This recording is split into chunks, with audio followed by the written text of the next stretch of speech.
Esta é a história do dia da Rádio Observador. Como passou Pinto da Costa de líder incontestado a presidente desafiado? O segredo tem sido os sócios que têm. Não vim aqui nenhum golpe de Estado, já concorri em 15 eleições. É presidente do Porto há quase 42 anos. Um percurso feito de títulos, muitos, nas mais diversas modalidades, e o mérito de ter contribuído para que o clube seja hoje uma referência além fronteiras. Pinto da Costa Ali, o cântico que durante anos nos habituámos a ouvir no Estádio do Dragão e não só, em sinal de reconhecimento pelo contributo do presidente dos Azuis e Brancos. Um cântico que se continua a ouvir, mas agora acompanhado aqui e ali por assobios. Por que motivo têm crescido as manifestações de descontentamento? O que faz André Vilas Boas avançar com uma candidatura? Que possibilidades tem de destornar Pinto da Costa? Como é que aqui chegamos? Nos próximos minutos vou conversar com Bruno Roseiro, editor de desporto do Observador. Eu sou o Miguel Videira e esta é a história do dia de sexta-feira, 19 de janeiro. Bem-vindo, Bruno. Olá, Miguel. André Vilas Boas, Nuno Lobo e agora também José Fernando Rio admite avançar com uma candidatura à presidência do Futebol Clube do Porto. Este é um cenário com paralelo nos quase 42 anos de presidência de Pinto da Costa. Acontecendo exatamente o cenário que tu acabaste de traçar, nunca aconteceu. Tivemos Martins Soares, que é um médico conhecido também português, a desafiar Pinto da Costa em 1988, perdeu, e por muitos, e em 1991 voltou novamente a desafiar Pinto da Costa, aí numas eleições mais típicas, década de 90, promessas eleitorais. Kenny Dalglish, por exemplo, antigo treinador de Liverpool, foi um dos nomes falados, voltou também a perder. Não mais a partir daí o Futebol Clube do Porto voltou a ter eleições com mais do que um candidato, Pinto da Costa. Em 2020, pela primeira vez neste ato, surgem duas pessoas a tentar desafiar Pinto da Costa, José Fernando Rio e Nuno Lobo. Portanto, um cenário de 4 seria completamente inédito. Parece-me que a tendência será para cada vez mais adensar-se um cenário de 2, de um lado Pinto da Costa, de um outro André Vilas Boas, e parece-me também que chegamos a este ponto de eleições e poder haver tantos nomes exatamente pelos resultados de 2020 e por não ter havido uma interpretação correta daquilo que significava Pinto da Costa ganhar com menos de 70%. E como é que aqui chegamos? Entrou com um bocadinho isso que me estás a dizer. Como é que aqui chegamos? Como é que Pinto da Costa, idolatrado pelos adeptos do Porto, o presidente com mais títulos na história do clube, 2 Ligas dos Campeões, 2 Ligas Europa, um pentacampeonato, como é que é de repente posto em causa num processo que eventualmente, e como aqui fazias referência, terá começado no ato eleitoral 2020?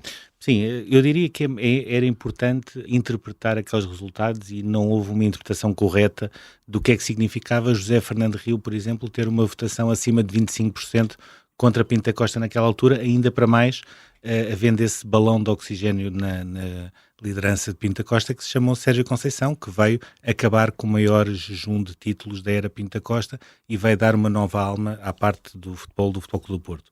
Dividir esta parte em duas questões distintas. Para se perceber, nesta altura, a situação do Futebol Clube do Porto, recuando exatamente 10 anos, 2013-2014, porque é a época que marca a operação da Euroantas, ou seja, de 50% da Euroantas, o Futebol Clube do Porto tinha um passivo de 276 milhões, um ativo de 359 milhões e capitais próprios positivos que resultavam em 83 milhões. Em 2023-2024, os números que temos são 532 milhões de passivo, 357 milhões de ativo e capitais próprios negativos de 175 milhões. O que é que isto significa? O ativo é exatamente o mesmo que havia há 10 anos, o passivo é quase o dobro do que havia há 10 anos e a situação de capitais próprios é crítica nesta altura. Depois existe também a parte desportiva. O Futebol Clube do Porto, com Sérgio Conceição, voltou a ganhar. Durante 4 anos não ganhou nada, com Sérgio Conceição voltou a ganhar. Só que em termos de gestão desportiva, foram os milagres que Sérgio Conceição foi fazendo que disfarçaram aquilo que foram constantes más decisões. Olha-se muito para a questão da saída dos jogadores custo zero, Eu diria que isso é um drama, é dramático. A incapacidade do Porto para renovar contratos ou vender os jogadores. Sim, e sobretudo para perceber que muitas vezes uma renovação por valores acima acaba por ser um investimento e não um custo. Otávio é um exemplo paradigmático disso mesmo. O Futebol Clube do Porto fez uma renovação por valores bem acima do que era normal, mas conseguiu amortizar esse investimento com a venda que fez depois ao Al Nassr e ainda teve o proveito desportivo. Houve várias situações, Marega, Brahimi, e depois temos outros exemplos que muitas vezes são consagrados como um bom exemplo, mas que no fundo são maus exemplos. O Vitinha é um caso paradigmático. Ou seja, o Vitinha foi emprestado ao Wolverhampton e o Vitinha só volta ao Futebol Clube do Porto porque o Wolverhampton não aciona a cláusula da opção de 20 milhões de euros. E o Futebol Clube do Porto queria que o Wolverhampton acionasse porque precisava daquele dinheiro. Vitinha acabou por regressar, mostrou aquilo que ainda hoje nós vemos, que é um dos melhores médios da atualidade, fez completamente a diferença nessa temporada do Futebol Clube do Porto. O Porto foi campeão? O Futebol Clube do Porto foi campeão, ganhou a taça e saiu pelos 40 milhões de euros, ou seja, até mesmo aquilo que é encarado como um bom exemplo, quando nós recuamos e vemos toda a história, acaba por ser um mau exemplo. E esse é o segundo, digamos assim, calcanhar daqueles. A parte da gestão desportiva tem falhado nos últimos anos. Sim, estamos eternamente gratos e estaremos para sempre gratos a Jorge Nuno Pinto da Costa. E é uma surpresa que a presidência de Pinto da Costa seja desafiada por aquele que foi um dos delfins do presidente dos Azuis e Brancos, André Vilas-Boas? Eu diria que é uma coincidência.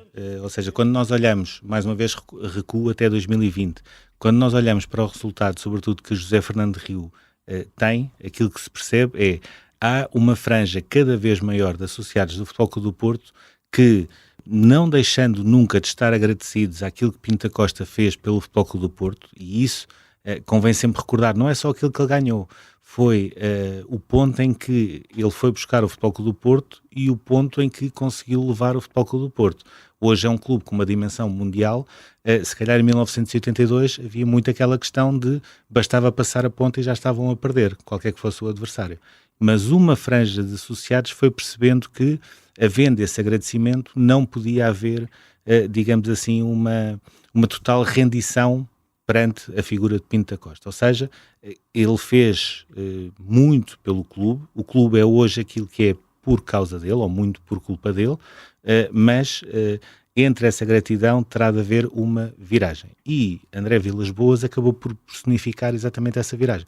André Vilas-Boas não se lembrou há uns meses que queria ser presidente do Futebol Clube do Porto. Isto é algo muito maturado, um movimento com pessoas que, diria há 4 ou 5 anos que já pensam nesta solução para o Futebol Clube do Porto. Aquilo que faltava era um rosto. E André Vilas-Boas não só é o melhor rosto possível para isso, como se tentou preparar para isso desde que saiu do Marselha. E isso também é um dos pontos favoráveis.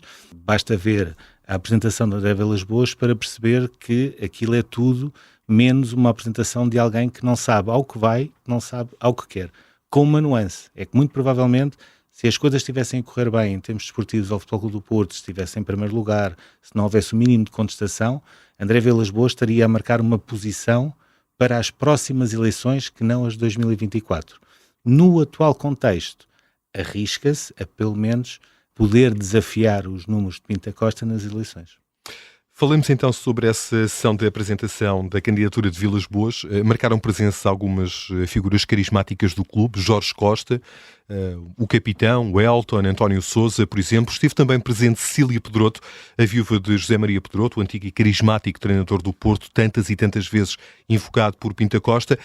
Desvaneceu-se o pudor de questionar a gestão do atual presidente dos Dragões? Sim, eu diria que sim, embora seja também perceptível que qualquer pessoa que desafie Pinto da Costa publicamente acaba sempre por ouvir respostas que não gosta, nomeadamente eu. Jorge Costa, por exemplo, não é? Foi apelidado de traidor. De traidor, ou seja, quando estamos a falar de um dos maiores capitães do Futebol Clube do Porto, um dos jogadores com mais história do Futebol Clube do Porto, uma pessoa que sempre que falou de Pinto da Costa disse: eu nunca me vou esquecer aquilo que ele fez por mim e pelo clube, e estarei eternamente grato.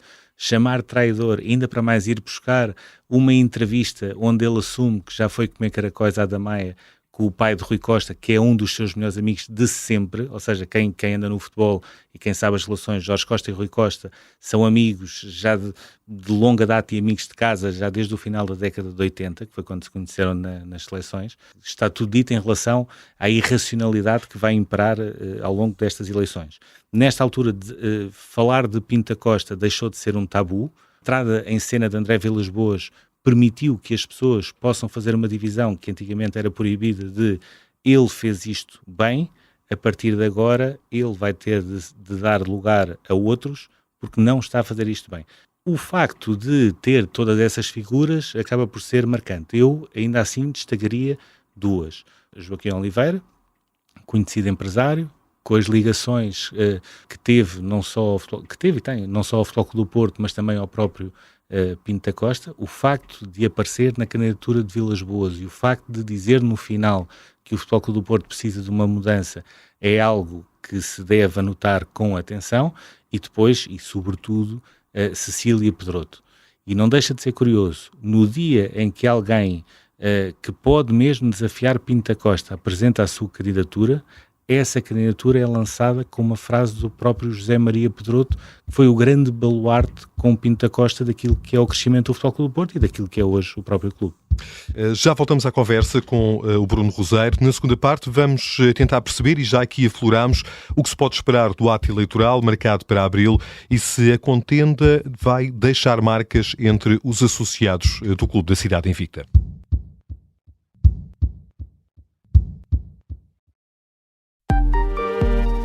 Estávamos na brincadeira e ele, de repente, conta-nos que ia desviar um avião. Este é o Piratinha do Ar. Abriu a porta, entrou por ali dentro e apontou-nos a arma. Uma série para ouvir em 6 episódios que faz parte dos Podcast Plus do Observador. É narrada por mim, Margarida Villanova, e a banda sonora original é de David Fonseca. Os Podcast Plus do Observador têm o apoio da Onda Automóveis. Apresento esta candidatura com coragem de querer cortar com o status quo existente, onde impera o medo e onde ninguém se pode exprimir livremente, dizer o que pensa, sem ser ameaçado ou sem ser censurado. Estamos de volta à conversa com Bruno Roseiro, é editor de desporto do Observador. Entre os opositores à gestão de Pinto da Costa, é André Vilas-Boas o candidato mais bem colocado?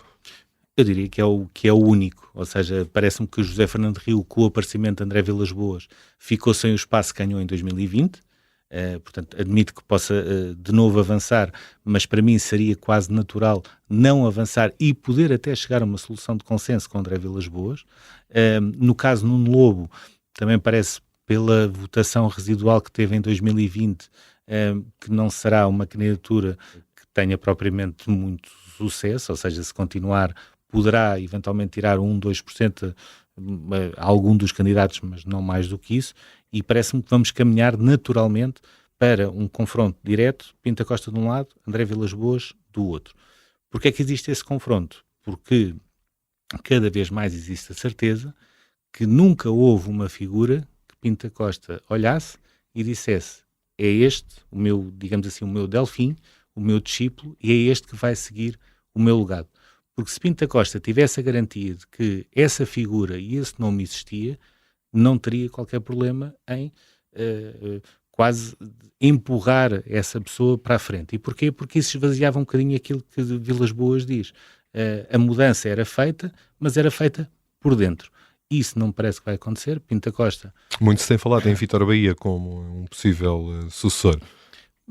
Eventualmente, mas se tivesse de ser, parece-me que nesta altura seria uma boa altura e acabou por não acontecer. Vítor Bahia, mais uma vez, aquilo que Vítor Bahia mostrou é, por um lado, está completamente ao lado de Pinto da Costa, ou seja, qualquer que seja a decisão que ele tome, vai apoiá-lo. 2, quis demarcar-se de Vilas-Boas ao dizer que foi convidado por um movimento que tinha Antero Henrique e Raul Costa em 2017, 2018 e que não quis entrar nesse movimento porque não se revia algumas pessoas que faziam parte dele. Ou seja, já deixou a semente da mensagem que aquilo que vai ser a campanha e isso... Ou seja, quando nós olhamos para aquilo que é a realidade do Futebol Clube do Porto, pensamos, Em abril de 2024, garantidamente o Futebol Clube do Porto vai sair diferente, qualquer que seja o vencedor das eleições. Eu continuo a analisar essa questão numa outra perspectiva.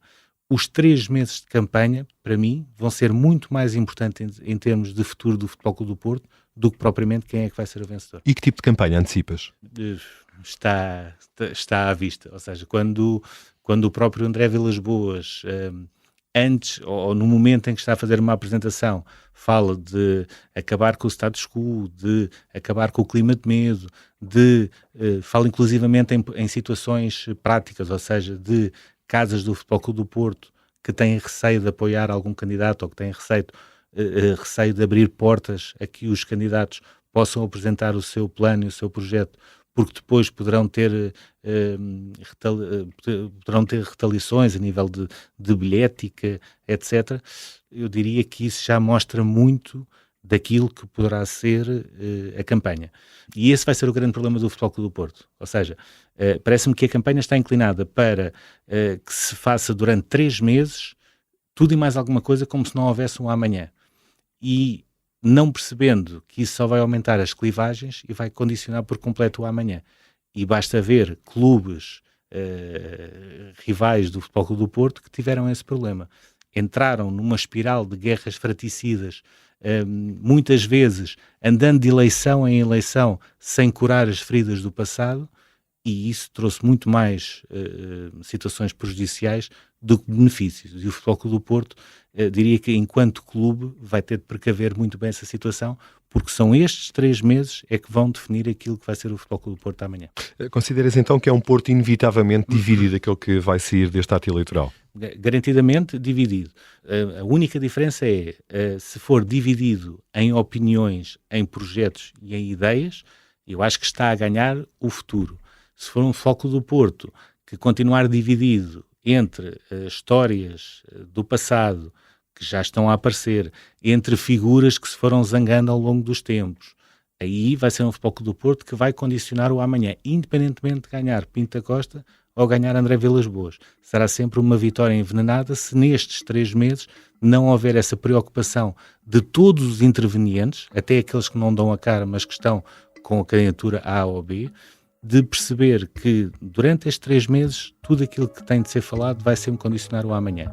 Se o Futebol Clube do Porto entrar numa guerra fraticida de lavagem de roupa suja constante, qualquer que seja o vencedor vai ter o seu futuro condicionado mal entre na presidência do Futebol Clube do Porto. Bruno, obrigado. Obrigado.